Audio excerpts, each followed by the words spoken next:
French குடியுரிமை பெற்ற மூர்த்தி பால்ராஜ் என்பவருக்கு சொந்தமான வணிக வளாகத்தில் திமுக முன்னாள் அமைச்சர் SP சிவக்குமார் 15 ஆண்டுகளுக்கு மேலாக வாடகைக்கு நகைக்கடை நடத்தி வருகிறார். இதனிடையே முன்னாள் அமைச்சர் SP சிவக்குமாரிடம் கடையை காலி செய்து கொடுக்குமாறு மூர்த்தி பால்ராஜ் வலியுறுத்தியுள்ளார்.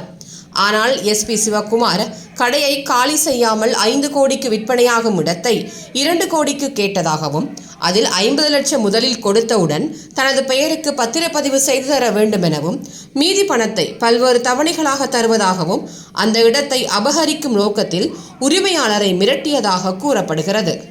இதனை அடுத்து உரிமையாளர் மூர்த்தி பால்ராஜ் இது குறித்து புகார் அளித்தும் போலீசார் எந்தவித நடவடிக்கையும் எடுக்காமல் காலம் தாழ்த்தி வந்துள்ளனர்.